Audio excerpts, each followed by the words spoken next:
following is brought to you by Haney Farms, your canola, corn, and cereal seed experts. Find us at haneyfarms.com.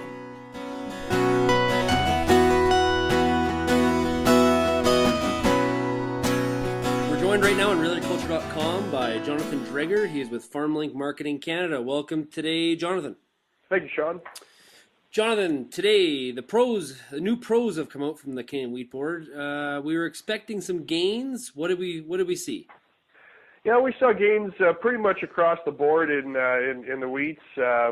Most classes of spring wheat were up $8, really almost across the board. So it was a fairly general increase in the values of wheat. We didn't necessarily see a widening out of quality spreads or protein spreads or anything like that. It was a fairly standard increase across most classes and grades. The one exception is we did see a bit of a bigger bump in the feed wheat class.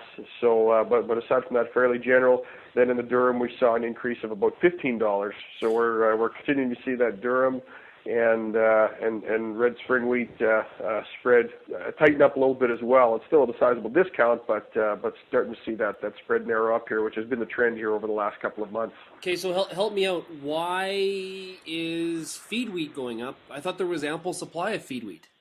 Well, there is a lot of feed wheat in Western Canada. There's no question about that. But really, what it backs into is the story with the corn situation in the U.S. and also partially with the situation with the Black Sea region.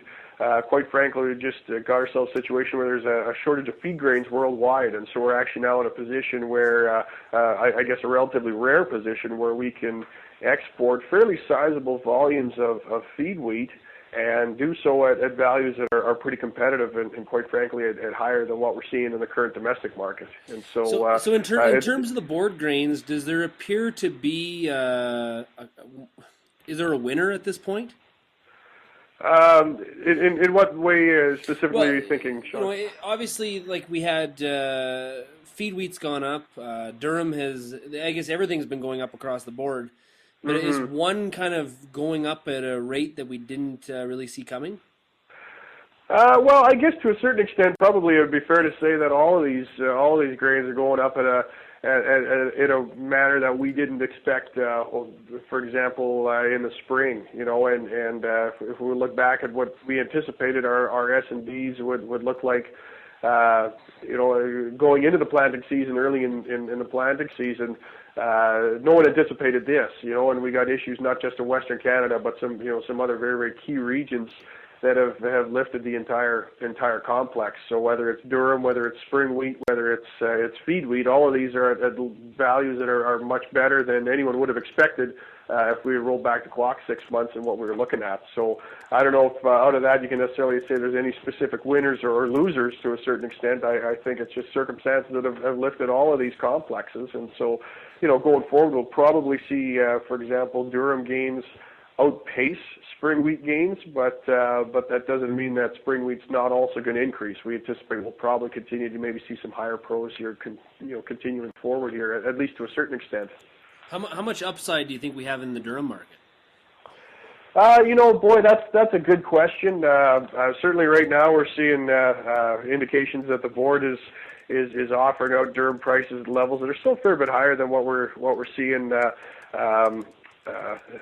in today's pros. So does that suggest there's a fair bit upside yet? It's quite possible, but as always, there's a lot of moving parts. They don't give any indication as to how much of the durum pool has been priced, but they indicated that approximately 30% of the spring wheat pool has already been priced, which is a little more aggressive than they sometimes are at this time of year. So there's still a lot of things that can happen and a lot of wheat that's got to be sold yet, so it's a little hard to say, but so I'd be reluctant to maybe peg a number on how much upside there is, but certainly we would anticipate some more gains here in the next couple months unless something dramatically changes, but right now it's a fairly constructive backdrop for a lot of different crop markets, which provide some spillover support for wheat and durum, not to mention some of the positive factors in those markets in and of themselves.